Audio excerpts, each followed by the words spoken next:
Bonjour et bienvenue sur le plateau de Bonjour chez vous. C'est une joie pour moi de vous retrouver pour cette émission. Notre thème du jour est « Reste humble dans la gloire ». Et aujourd'hui, c'est Frank qui va nous apporter la pensée du jour. Et nous terminerons avec la rubrique Actu dans laquelle Anne va nous parler des racines du pentecôtisme moderne. Voilà, vous connaissez le programme, je vais retrouver les chroniqueurs.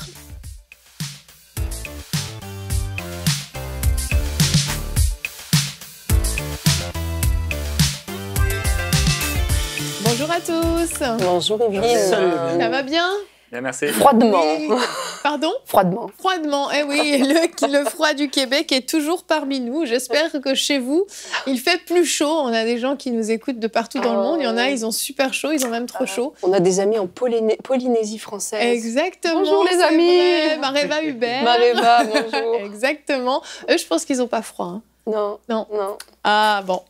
Et aujourd'hui, donc, nous allons parler d'humilité, un thème important. Et nous allons commencer tout de suite avec la pensée du jour.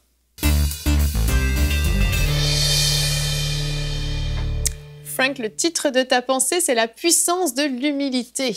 Oui, Evelyne, parce que l'humilité, c'est puissant.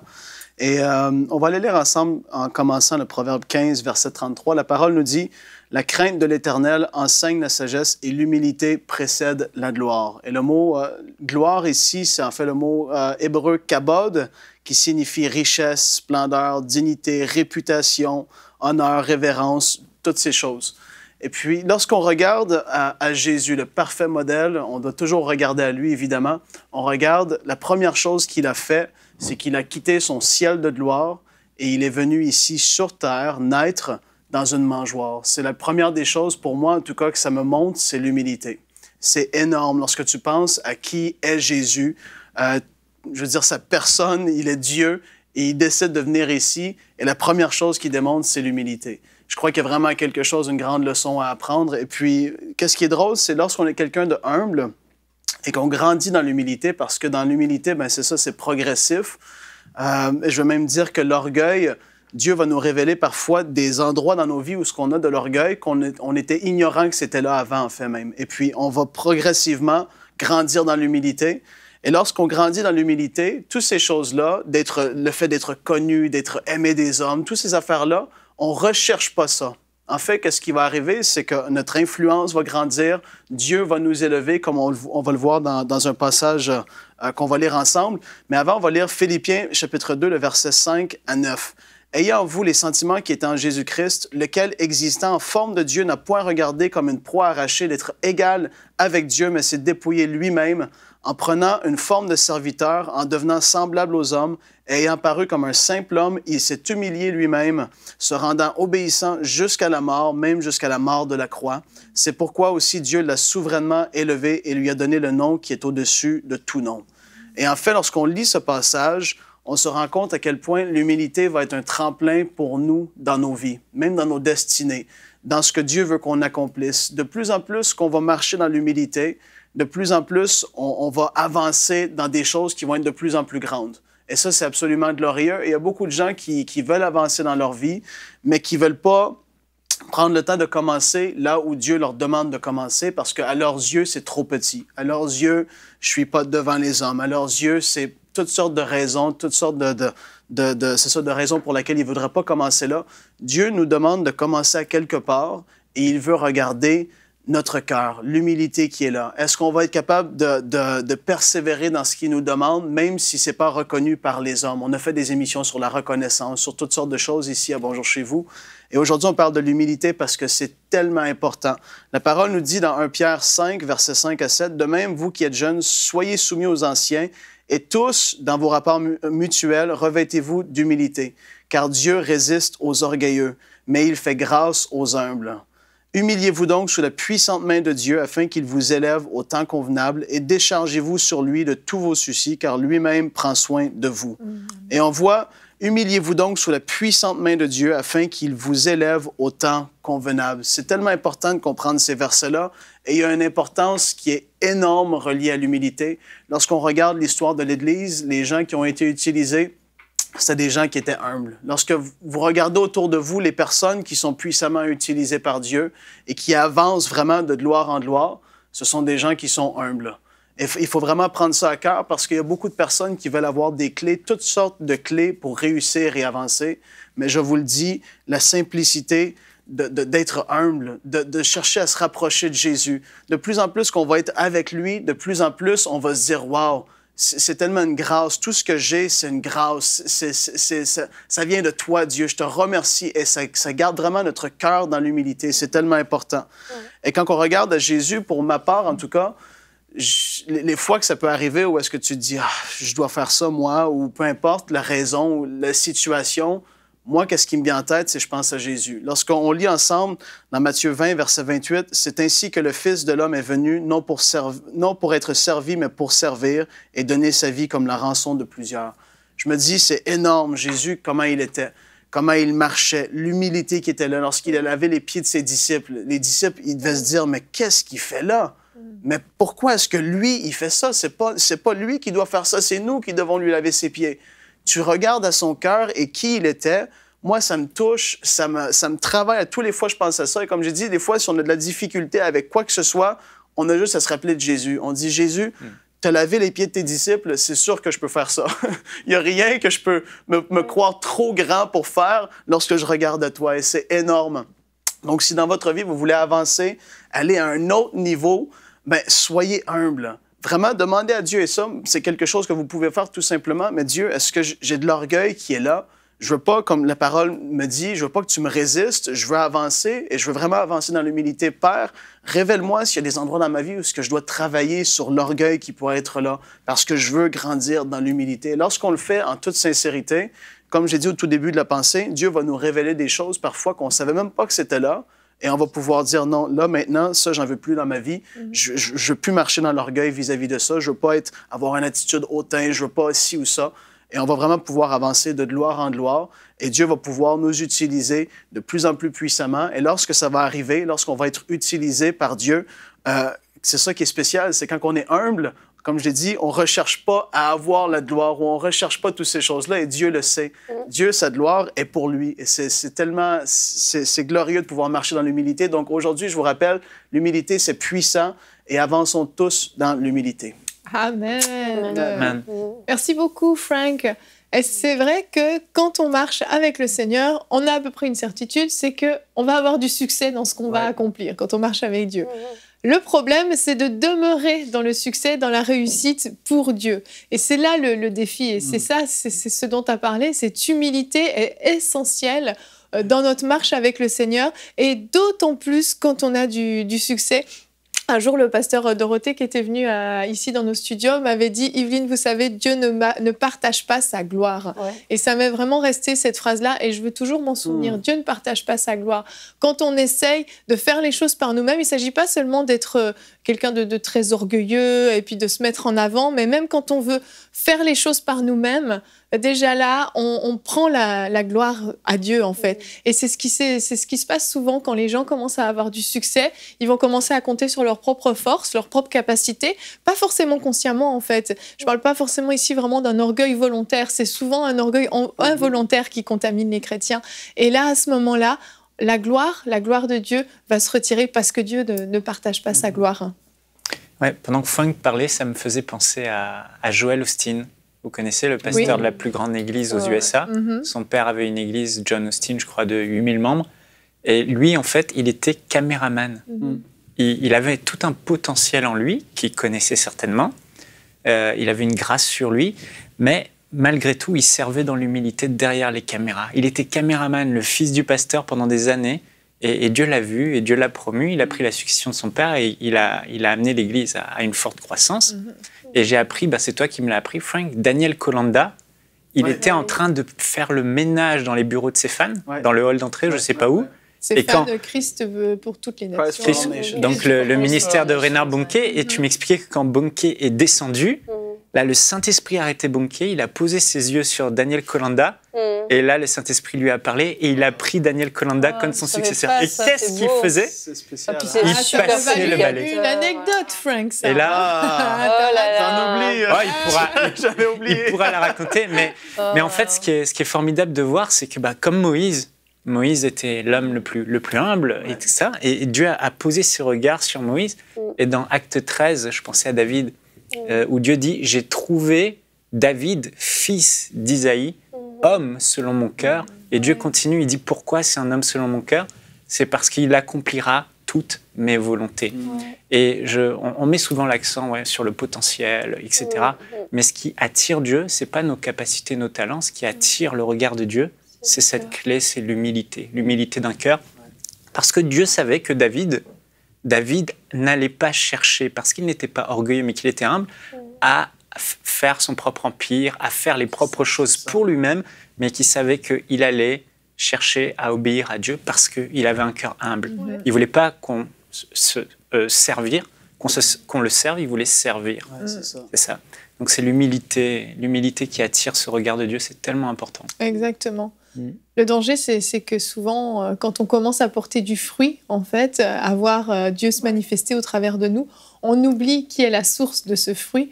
Et puis, on pense que c'est nous, parce qu'on a prié de telle façon, parce qu'on a peut-être jeûné avant, parce qu'on a fait ci ou ça, ou qu'on a invité telle ou telle personne. Et ça va très, très vite. C'est ce que je dis, c'est pas un orgueil conscient et volontaire, c'est que ça va très vite. Et tout à coup, on va croire que ça vient de nous. Et là, à ce moment-là, c'est ça, c'est que la gloire de Dieu, malheureusement, se retire dans ces moments-là. Et c'est dommage parce que ça met fin à quelque chose d'extraordinaire qui s'est passé. L'humilité est un élément indispensable pour pouvoir être utilisé par Dieu. On doit garder notre cœur, on doit faire attention, on doit être vigilant, on doit rester au pied de Jésus et le reconnaître. On voit dans la Bible plusieurs personnes qui, au bout d'un moment, quand ils sont entrés dans la gloire, le roi Osias, par exemple, la Bible dit que quand son royaume fut affermi, il avait vraiment bien construit les choses, bien dirigé, etc.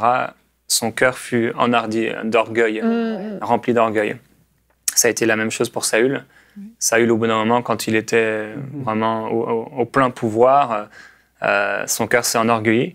Aaron et Myriam aussi, de la même façon, au bout d'un moment, Moïse était pour eux, voilà, c'était familier. Bon, Aaron, c'était son frère.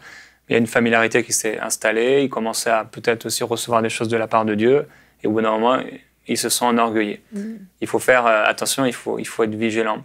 Et une chose qui va nous garder, je crois que c'est l'amour. L'amour va empêcher de se sentir supérieur aux autres et de commencer à critiquer. Parce que souvent, quand on parle d'humilité, en opposition à l'orgueil, c'est beaucoup de critiques, c'est beaucoup de je pense que j'ai raison, le jugement, ils ont tort, ils font ceci, ils font cela.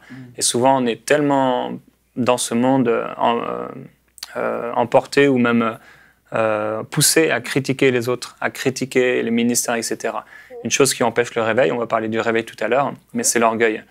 Et la critique dans les églises. La critique dans les églises, Dieu a amené beaucoup de mouvements de réveil où il y avait des choses extraordinaires. Et Charles Finet, par exemple, explique qu'il a étudié beaucoup de réveils, il a vécu beaucoup de réveils aussi, qu'à partir du moment où les gens commençaient, les gens qui étaient utilisés dans le réveil, à critiquer les autres ministères, à critiquer les autres chrétiens ou les autres églises, l'Esprit de Dieu partait instantanément et le réveil s'arrêtait. Il faut qu'on garde notre cœur, il faut qu'on fasse vraiment attention à nos cœurs et personne sur la terre, aucun chrétien, aucun homme ou femme de Dieu ne peut ne pas faire attention. On est tous appelés à faire attention. Même pas les anges. Même pas les anges, parce que Lucifer lui-même est tombé à cause de l'orgueil. Exactement, c'est vrai. C'est la femme Catherine Coleman. Après ces réunions, parce qu'elle, jusqu'à la toute fin, quasiment, elle n'a pas été un objet de scandale en termes de son ministère et tout ça. Puis, quand tu regardes, et il y en a quelques-uns qui l'ont vu, après les réunions de puissance, il y avait des milliers de personnes et c'était glorieux. J'ai entendu une histoire récemment d'un papa qui avait sa petite fille dans les mains. Elle était pleine de bosses. C'était des tumeurs partout sur son corps. Puis, quelqu'un avait vu le papa rentrer. Et puis, qu'est-ce qui est arrivé? Il a revu le papa sortir. La petite fille, elle avait été complètement guérie. Mais tu vois, c'est des trucs...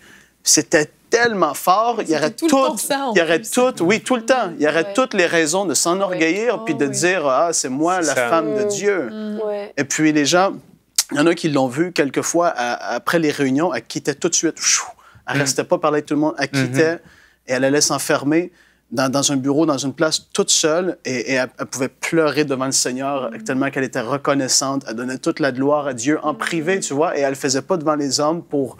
C'était un truc qui était sincère de son cœur et on le sait aujourd'hui parce qu'il y en a qui l'ont vu Mais quand tu regardes comment elle agissait par rapport, elle vivait des choses extraordinaires, mais après ça, elle allait elle-même donner la gloire à Dieu. Et puis Dieu, il connaît nos cœurs. Hein. Il sait vraiment qu'est-ce qui est à l'intérieur de nous. C'est tellement puissant. La reconnaissance est très importante pour se garder dans l'humilité. J'y pensais pendant ta pensée du jour. Je me disais que vraiment, quand on est humble, on est reconnaissant à Dieu. Parce qu'on sait que c'est lui qui accomplit ces choses-là. Et ça nous garde beaucoup, de rester dans une attitude de reconnaissance tout le temps, de jamais s'habituer à vivre des grandes choses, jamais s'habituer à la gloire de Dieu dans nos vies, à avoir des miracles, des prodiges, à avoir Dieu se servir de nous, en fait. Toujours rester dans la reconnaissance. Ouais. Quels que soient les talents qu'on a reçus, quelles que soient les habiletés qu'on a, les fruits qu'on porte, il faut toujours, comme Frank l'exprimait, comme tu l'as exprimé, se souvenir la source. La source, c'est Dieu.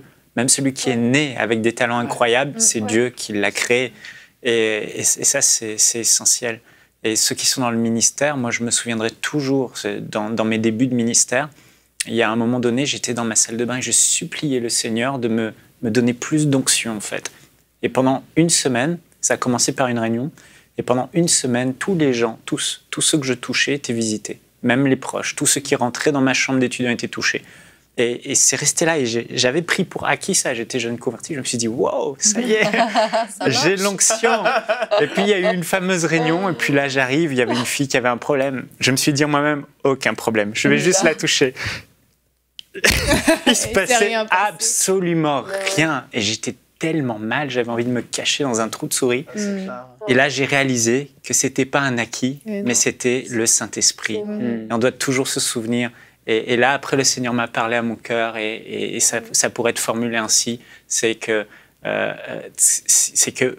il déversera une onction plus forte sur notre vie, sur la vie des ministères, dès l'instant où on sera capable de gérer et de supporter ça sans s'enorgueillir. Exactement. Dans Jean 15, il y a Jésus qui dit « Car sans moi, vous ne pouvez rien faire ». Amen. Ça, c'est un verset que j'ai gravé dans ma tête.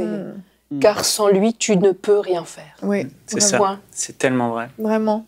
On va regarder notre verset du jour avant de passer à la rubrique Actu. Aujourd'hui, dans Proverbes 18-12, « Avant la ruine, le cœur de l'homme s'élève, mais l'humilité précède la gloire. » Et je prie vraiment qu'aucun de vous qui nous écoutez ne puissiez arriver au moment de la ruine, mais restez vraiment dans cette position d'humilité, reconnaissant que c'est Dieu qui accomplit toutes choses au travers de vos vies. Et nous allons continuer à voir comment Dieu s'est servi d'hommes et de femmes pour amener des réveils, et comment ces réveils se sont malheureusement certaines fois terminés dans la rubrique Actu. Anne, tu nous parles aujourd'hui des racines du pentecôtisme moderne, donc de nos racines en fin de compte, de tout ce qui s'est produit pour qu'on en soit là où on est aujourd'hui. Oui, ce qui m'a donné l'idée de faire cette rubrique aujourd'hui, c'était que cette semaine, on fête les 117 ans, exactement cette semaine, d'un puissant réveil qui a été l'événement fondateur du mouvement de Pentecôte. Et on parlait d'humilité, d'homme, de Dieu humble, et je vais tout de suite vous montrer un visuel. C'est le pasteur Seymour. Lui aussi, mais celui d'après. Voilà, William J. Seymour. William J. Seymour, c'est cet homme qui était enfant d'esclave et qui a appris qu'à Topeka, au Kansas, il y avait des enseignements sur le Saint-Esprit, sur les guérisons, sur tout ce qui concernait la Pentecôte. Et il est allé écouter, et il était assis. Il n'avait pas le droit, comme il était noir, de rentrer dans la salle. Donc, il s'asseyait à l'extérieur sur les marches et il écoutait les cours. Et il écoutait les cours. Et même pendant les réunions, les cultes, il n'avait pas le droit de rentrer parce qu'il était noir. Mais il restait devant la porte. Et cet homme était un modèle d'humilité. Et c'est lui qui a amené le puissant réveil dont je vais vous parler. Wow. Alors oui, l'humilité est l'ingrédient essentiel pour que Dieu puisse se servir de nous. Et la définition du pentecôtisme, d'abord parce que il y en a peut-être qui nous écoutent qui sont pas familiers avec la notion, donc je pensais que c'était une bonne chose déjà de définir ce que c'était que le pentecôtisme. Le pentecôtisme, c'est un courant évangélique, c'est-à-dire qui met l'accent sur la piété personnelle, la lecture de la parole de Dieu et la sanctification, et qui donne une place centrale au récit de la Pentecôte. Alors pour ceux qui ne sont pas familiers avec ça, au moment de la Pentecôte, dans les Actes des Apôtres, au chapitre 2, on voit que les gens étaient réunis pour prier, les croyants étaient là pour prier, et le Saint-Esprit s'est déversé. C'est pour ça qu'on appelle ça le pentecôtisme, parce que Ça se réfère à cet épisode d'Acte 2. Quand le jour de la Pentecôte arriva, les disciples étaient tous rassemblés au même endroit. Tout à coup, un grand bruit survint du ciel. C'était comme si un violent coup de vent s'abattait sur eux et remplissait toute la maison où ils se trouvaient assis. Au même moment, ils virent apparaître des sortes de langues qui ressemblaient à des flamèches. Elles se séparèrent et allèrent se poser sur la tête de chacun d'eux. Et aussitôt, ils furent tous remplis du Saint-Esprit et commencèrent à parler dans différentes langues, chacun s'exprimant comme le Saint-Esprit lui donnait de faire. Donc c'est ça, l'événement de Pentecôte auquel se réfère le pentecôtisme. Et c'est un mouvement qui a une caractéristique qui est assez particulière, c'est qu'elle n'a pas de fondateur. On connaît la Réforme, c'est Luther, Calvin. Wesley, c'est le méthodisme. On a l'Armée du Salut fondée par William et Catherine Booth. Mais pour le mouvement de Pentecôte, il n'y en a pas. Pour la bonne et simple raison que les premiers pentecôtistes, d'abord, les réveils se sont produits simultanément, quasiment, à plusieurs endroits de la terre, sans lien les uns avec les autres. Oui. Donc Dieu s'est servi des hommes comme celui que je viens vous de montrer, le pasteur Seymour, qui était vraiment quelqu'un de humble. Il s'est servi de gens humbles pour envoyer son feu. Et donc il n'y a pas de fondateur. Et par contre, dans le dernier quart du 19e siècle, il y a eu déjà l'émergence de mouvements de sanctification, on les appelait les Holiness Movement, les mouvements de sanctification. Et il y avait déjà une soif de vivre vraiment ce que la parole de Dieu dit, une soif vraiment de se sanctifier, de se mettre à part pour Dieu, avant même que l'Esprit puisse se déverser. Dans les décennies qui ont précédé, il y avait ce désir ardent de la part de plusieurs groupes de chercher la face de Dieu et de se sanctifier, de se purifier devant Dieu, d'avoir un comportement vraiment conforme à ce que Dieu enseigne. Ce qui est un bon ingrédient pour produire le réveil. C'est ça. Donc les ingrédients commençaient à se mettre en place et on avait déjà la solution... j'allais dire la combinaison gagnante. Et c'est à ce moment-là qu'on a commencé à parler, sans l'avoir déjà, de baptême dans l'Esprit Saint et de guérison divine. Il y a des gens comme Torré qui ont commencé à répandre ces enseignements-là, il y en a d'autres aussi, mais on commençait à vraiment dire, bon, on ne l'a pas encore, mais on sait, c'est écrit, on va l'avoir. Ah oui. Donc il y avait une soif, il y avait un désir, et l'enseignement déjà commençait à prendre place, et une aspiration profonde qui commençait à monter. Qui fait que quand il y a eu l'événement dont je vous ai parlé à Topeka le 1er janvier 1901, eh bien, les cœurs étaient préparés. Et cet événement donc, de Topeka, le 1er janvier 1901, ça s'est produit justement dans un groupe de sanctification à l'école biblique Bethel, le collège biblique de Bethel, à Topeka, où enseignait Charles Parham. Donc on va voir la photo de Charles Parham. Mm-hmm. Voilà, Charles Parham, c'est lui qui enseignait, et qu'il ne l'avait pas encore reçu, il l'a reçu plus tard, mais il dit « c'est écrit et je le crois et c'est pour nous aujourd'hui ». Donc il enseignait ses étudiants à vraiment aspirer aux choses que présentait la Bible, comme ce réveil pentecôtiste qu'on voit au fil des actes. On ne voit pas seulement ça dans Acte 2, mais en plusieurs endroits aussi dans les actes. Et dans l'histoire de l'Église, depuis les actes des apôtres jusqu'au 1er janvier 1901, il s'était quand même passé des choses. Des toutes petites manifestations, enfin toutes petites, elles ne sont jamais petites, mais c'était sporadique, on va dire, c'était pas organisé en mouvement, ça n'a pas déclenché des gros réveils, mais il y a quand même eu des choses. Et on a parlé de la réforme protestante, je vous ai parlé des petits prophètes des Cévennes déjà à plusieurs occasions. Ça, c'en était un exemple, des enfants qui prophétisaient, des gens qui parlent en d'autres langues. Les premiers Quakers aussi ont vécu quelques épisodes de visitation de l'Esprit Saint avec des parlers en langue. Aussi les jansénistes, vous savez peut-être pas, mais le grand savant Blaise Pascal, qui était janséniste, était un homme c'était l'Einstein de l'époque, hein, et c'était un cerveau à 6 étages, et cet homme cherchait Dieu, était conscient de la grandeur de Dieu, et à un moment donné, dans son journal, il raconte quelque chose, il ne sait pas ce qui se passe, mais nous, on sait ce qui se passe. Voyant les détails, il est visité par le Saint-Esprit. Il a vraiment une visitation puissante du Saint-Esprit. Wow. Et il y a aussi des gens qui s'étaient convertis avec les ministères de Wesley et Whitefield, qui se sont aussi, qui ont vécu des temps comme ça de visitation d'esprit. Mais c'était sporadique. Mais vraiment, la première effusion qu'on pourrait citer, c'était en Russie dans les années 1850. Ça va peut-être vous surprendre, mais les Russes orthodoxes, il y a eu un groupe de Russes orthodoxes qui ont eu une visitation de l'Esprit Saint. Wow. Et là, ils ont commencé à envoyer des gens pour parler de ce qu'ils avaient vécu. Et il y en a entre autres qui sont allés, plusieurs familles, qui sont allées en Arménie. L'Arménie, c'était d'ailleurs, à l'Antiquité, c'était le premier pays qui s'est vraiment donné, qui s'est converti, le premier pays chrétien officiellement. D'accord. Et comme par hasard, c'est là que vraiment a commencé à prendre le feu de l'Esprit. Et dans la ville de Caracalla. Puis ceux qui sont un peu familiers de l'histoire de la famille Chakarian, d'Emos Chakarian, avec les hommes d'affaires du Plein Évangile, ils racontent ça. En fait, c'est des gens qui descendent de familles arméniennes, chrétiennes, qui ont été visitées à cette époque-là, dans les années 1850. Et il y a eu plusieurs foyers comme ça de Pentecôte sporadiques, mais vraiment, c'est en 1901 à Topeka que ça a commencé. Ça a commencé, la petite étincelle. Et je vous ai raconté ce monsieur William Seymour qui allait écouter, qui avait soif. Et quand il a été vraiment imprégné des enseignements de Charles Parham, il est allé à Los Angeles. Et là a commencé le réveil que vous connaissez certainement, le réveil d'Azusa Street. Oui. Et on considère que c'est l'événement fondateur du pentecôtisme moderne. Mais quand même, c'est vraiment significatif parce que j'ai lu, voilà, c'est Azusa Street, la salle où ils ont vécu ce réveil.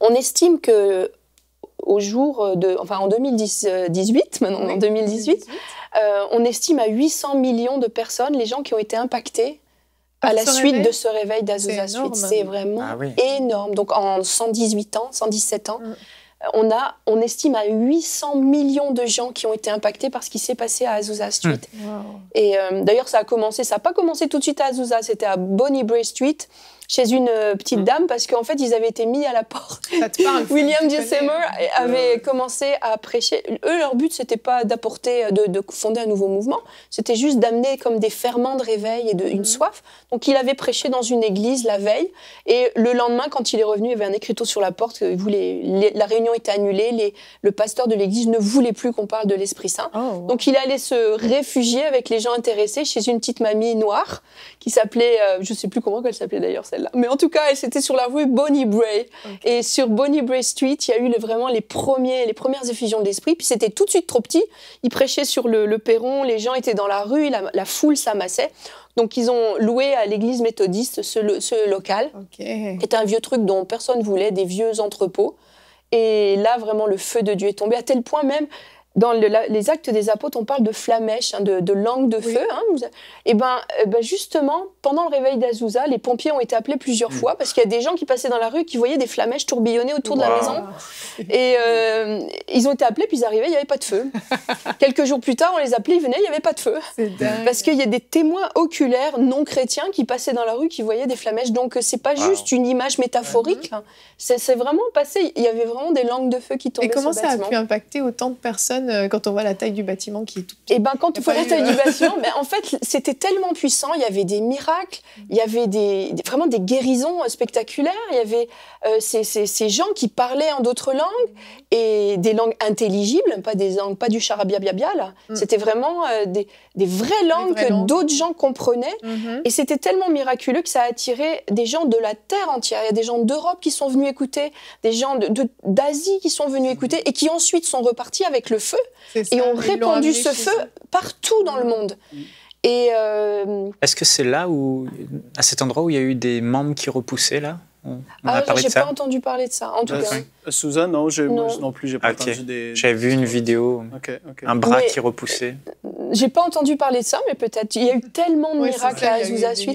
Et justement, j'ai retrouvé sur YouTube, c'est super. Peut-être aller le chercher, c'est tellement édifiant. C'est un reportage de 1978 où deux personnes, une petite mamie et un petit papy noir américain, qui étaient enfants. La fille avait 7 ans à l'époque et le garçon 11 ans à l'époque du réveil d'Azusa. Ils ont vécu ça et ils racontent ce qu'ils ont vécu. C'est vraiment merveilleux. Et quand on écoute ça, on a envie que ça nous arrive. C'est ça.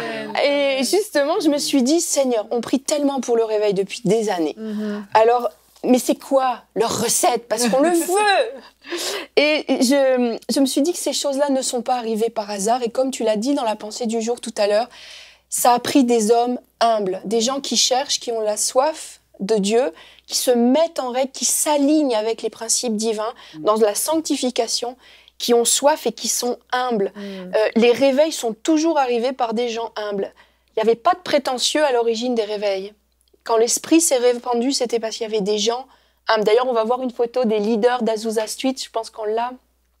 C'était des gens humbles, c'était des gens qui se vouaient complètement à Dieu, qui étaient consacrés et qui étaient humbles. Et c'est ça, des gens qui avaient une soif passionnée de Dieu, beaucoup de temps dans la prière. Avant chaque réveil, on voit des gens consacrés dans la prière qui passent des heures à chercher la face de Dieu. une sanctification, une remise en conformité aux principes bibliques et l'humilité. Je vais vous lire 2 Chroniques 7,14 qui dit « Si mon peuple sur qui est invoqué mon nom s'humilie, prie et cherche ma face. S'il se détourne de ses mauvaises voies, je l'exaucerai des cieux. Je lui pardonnerai son péché et je guérirai son pays. » C'est ce qui est arrivé à Azusa. Et je vais vous citer justement une phrase de cette personne qui était dans le reportage de 1978. Elle s'appelait Maddy, la petite mamie, puis une petite mamie vraiment pleine du feu de Dieu. Et elle disait « Quand les gens commencent à s'enorgueillir, parce qu'ils voient les résultats spectaculaires de l'action du Saint-Esprit, l'amour de Dieu subsiste, mais l'esprit se retire et le réveil s'éteint. » Et ce qui a conditionné l'extinction des différents réveils puissants qu'on a connus au début du XXe siècle et aussi au milieu du XXe siècle, je pense au réveil des Nouvelles Hébrides, c'est qu'à un moment donné, les gens se sont pété les bretelles parce qu'il y avait des guérisons, des miracles, des choses spectaculaires, et ils ont pris la gloire pour eux, et Dieu ne partage pas sa gloire. C'est ça. Et l'amour de Dieu a subsisté, mais l'esprit s'est retiré. Donc si on veut, et moi je le veux, vous le voulez, on veut des réveils, on veut que l'esprit se déverse sur nous, mais il faut commencer déjà par s'aligner avec les principes, faire de Jésus notre modèle absolu, et puis aspirer, vraiment aspirer à se mettre en conformité avec les attentes de Dieu. Amen. Amen. Oh, j'en ai des frissons. Frissonne. C'est des bons frissons. Ah, c'est extraordinaire. Frank, tu connais bien, toi, toutes ces histoires de réveil. Tu aimes ça. Lui, William J. Seymour, il était dans la petite maison, comme tu disais au tout début. En fait, quand il priait, en tout cas, il n'y a personne qui connaît les cœurs de l'homme, hein? C'est Dieu qui connaît les cœurs. Puis lui, en fait, parce que je dis ça parce qu'il y en a qui pourraient dire c'est de la fausse humilité aussi ou ça. Mais lorsqu'il priait dans la petite maison de tout son cœur, en fait, ce qui est dit de lui, c'est ça, c'est qu'il y avait un pupitre qui s'était fait avec des espèces de petites boîtes de pommes, mettons. Des petites boîtes, puis il cachait un peu son visage, il se retirait, puis il voulait, tu sais, c'était pas de moi, c'est pas moi, Dieu, c'est toi qui vas agir. Tu vois, il voulait pas prendre la gloire pour lui. Puis, c'est ça, on a vu Dieu, Dieu l'a utilisé, ça l'a fait le tour du monde, comme elle a dit. Il y a des gens de partout qui venaient, des gens qui venaient critiquer le réveil. Il y en a une personne en particulier qui était venue pour vraiment écraser ce qui se passait dans les journaux de Los Angeles, LA Times, puis tout ça. Puis la personne qui était là, en fait, quelqu'un qui s'est tourné vers elle, une parole de connaissance sur tous les péchés dans sa vie, si on veut, mais la personne est tombée sur le dos. Hein? Elle dit, mais comment tu sais tout ça? Il y avait l'esprit qui se manifestait, c'était tellement fort. Puis, mais lorsque on parle de l'orgueil aujourd'hui, lorsque tu regardes, comme j'ai dit, c'est progressif, hein? On grandit tout, c'est comme la sanctification, c'est progressif. De plus en plus qu'on avance dans le Seigneur, de plus en plus des choses nous sont révélées. Quand tu regardes Jack Coe, qui avait un chapiteau dans les années 1950, lui, durant le réveil de guérison, aux États-Unis d'Amérique, c'est ça. C'est là où c'était l'époque des chapiteaux. Vraiment, c'était les plus gros chapiteaux du monde. Puis eux, les prédicateurs de chapiteaux, ils aimaient ça dire qu'il y avait le plus gros chapiteau du monde. Puis tu vois, tu te dis, mais pourquoi mettre l'emphase là-dessus? Ils voulaient dire, moi, j'ai le plus gros chapiteau du monde. Puis il y en a un qui est allé mesurer la tente de l'autre pour être sûr d'avoir plus grand que lui. Mais il est allé lui-même sur place, il n'a pas envoyé quelqu'un. Mais tu vois, c'est... Dieu, pareil, les utilisait. Mais c'est comme je dis, c'est progressif. Puis il y a des choses, c'est ça, on grandit là-dedans. On regarde ça, nous, en riant aujourd'hui. Mais je veux dire, on n'est pas mieux, hein, quand qui qu'on est à juger, nous, pour... il y a des choses, c'est ça. Puis c'est ça, c'est vraiment une question d'humilité dans tout ça. Aujourd'hui, c'est le pasteur qui va aller voir s'il a plus de likes Facebook sur sa page. C'est ça, exactement. C'est tout le temps une chose qui est différente. C'est ça, mais il faut rester vigilant, vraiment. Mais dans les années 30, le mouvement de Pentecôte, en France, ça a commencé avec Douglas Scott. Je suis sûre qu'il y en a qui nous écoutent, qui ont déjà entendu parler de Douglas et Clarice Scott. Et ce monsieur-là, en fait, voulait partir comme missionnaire au Congo et il devait apprendre le français. Donc, il a débarqué en Normandie et puis il a commencé à prêcher et là, le réveil a pris. Et il y a eu des choses vraiment similaires à Azusa, mais à l'échelle française. Il est allé en Suisse romande, il est allé en Algérie aussi prêcher et à chaque fois... Moi, j'ai connu des pasteurs qui ont connu le réveil en Algérie. Avant la guerre d'Algérie, il y a eu un temps de réveil. Les gens faisaient la file dans la rue. Hein. Il n'y avait plus de place. Les pièces, les salles de réunion étaient pleines. Ils appelaient ça les salles viens et vois. Et c'était plein à craquer. Les gens faisaient la file et attendaient. Et on veut voir ça dans nos églises. Amen. Ouais. Puis quand on voit tous ces hommes, on se dit, ces hommes, ils ont forcément payé un prix dans la prière. Mais c'est vrai, mais souvent...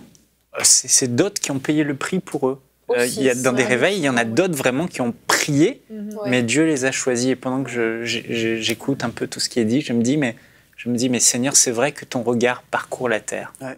Et tu cherches un homme, une femme, qui sera capable justement de contenir cette gloire, d'être humble et de ne pas s'enorgueillir, de rester fidèle, de faire toujours ce que Dieu dit.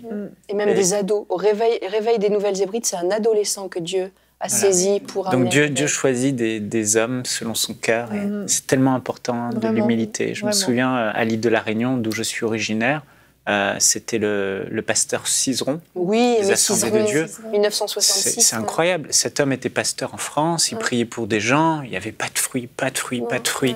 Il n'a rien fait de plus ni de moins entre deux, mais il s'est retrouvé à aller à l'île de la Réunion. Et là, Dieu l'a revêtu. Et il y a eu un puissant réveil. Au point que les gens touchaient ses cheveux pour être guéris, les morts ressuscités, les paralytiques marchaient. Mais le même homme, quelques mois avant, c'est ça. Mais c'est ce que j'allais dire, c'est que c'était vraiment un homme humble. Humble qui cherchait à faire ce que Dieu voulait et non pas son propre empire, son ministère, etc. Qui avaient dû beaucoup prier à l'île de la Réunion pour que... D'ailleurs, si je me souviens bien, ses collègues pasteurs n'étaient pas d'accord qu'il parte à l'île de la Réunion et il est parti... C'est vraiment un homme qui a obéi à la voix de Dieu. Il avait eu il dit même pas que Dieu lui a parlé, il dit quand j'ai lu son livre, il dit que j'avais un fort désir d'aller dans un endroit où l'évangile n'avait jamais été prêché. Et c'est là qu'une famille de l'île de la Réunion lui a parlé, viens prêcher l'évangile. Et là, il a eu le feu vert de Dieu, effectivement. Mais c'est parti d'un élan de cœur. C'est extraordinaire. C'est important. Puis il y a eu en 3 semaines, 5000 baptêmes d'eau. 3 semaines. C'est hallucinant. C'est extraordinaire. C'est vraiment l'action du Saint-Esprit. Il n'y avait qu'un couple évangélique à l'île de la Réunion. Et après, il y en avait 5000. C'est ça, ça a été puissant. Là, l'île de la Réunion, c'est vraiment une terre bénie. On voit tous les bons fruits de ce réveil qu'il y a eu. Mais maintenant, en ce moment même, Dieu se glorifie dans les choses humbles. Amen. Vraiment, vraiment. C'est tellement important. Que nous ne soyons pas disqualifiés. Je dis nous chrétiens en général, mais je nous inclus aussi dedans parce que vraiment, le manque d'humilité, c'est vraiment une cause de disqualification. C'est difficile à dire. Et c'est vraiment important. Il faut toujours qu'on garde notre cœur dans toutes ces choses. Et vous nous écoutez. Et certainement, le Seigneur s'est déjà servi de vous. Il se sert peut-être même de vous en ce moment. Et on veut vraiment vous encourager à la fin de cette émission à garder vraiment votre cœur humble en toutes choses. C'est le Seigneur qui accomplit tout ce qui peut être fait, tout ce qui peut. On a parlé de dons, on a parlé de talents, on a parlé d'onction. Toutes ces choses sont des cadeaux gratuits de Dieu et c'est une faveur imméritée. Et c'est important qu'on s'en souvienne toujours. Et nous-mêmes, en ce moment, sur ce plateau, je suis sûre, je n'ai pas de don de lire dans vos pensées, mais je suis sûre que chacun d'entre nous, on veut vraiment marcher dans l'humilité et on se dit, Seigneur, garde-moi toujours humble, garde-moi toujours attaché à toi, permets-moi de toujours me souvenir que c'est toi qui accomplis toutes ces choses, parce qu'on ne veut pas être disqualifié, on ne veut pas passer à côté de ce que Dieu veut faire. Et je vous encourage vraiment, s'il y a des pasteurs qui nous écoutent, des hommes, des femmes de Dieu, Dieu se sert de vous, gardez votre cœur vraiment humble, soyez vraiment sages en toutes choses et souvenez-vous toujours que c'est Dieu qui accomplit ces choses. Soyons toujours reconnaissants que c'est Dieu qui l'accomplit, c'est une grâce que Dieu nous fait. N'oublions jamais quelle est la source de tous ces miracles, ces prodiges que nous pouvons voir, de toute cette connaissance de la parole de Dieu que nous pouvons avoir. La source, c'est toujours notre Seigneur, le Saint-Esprit en nous qui agit. Merci à vous tous pour cette super émission. Je sens comme... Tout est calme en fait, il y a une humilité qui s'est installée, c'est un thème important, ça amène beaucoup de calme. Et nous allons nous retrouver demain, notre thème sera « Être chrétien dans une famille incroyante ». Et oui, c'est pas forcément facile et peut-être c'est votre cas, vous nous écoutez, vous êtes le seul chrétien dans votre famille, cette émission sera pour vous. Et nous aurons la rubrique « Pasteur, j'ai une question » et « Culture et médias ». Je vous dis à demain et bonjour chez vous.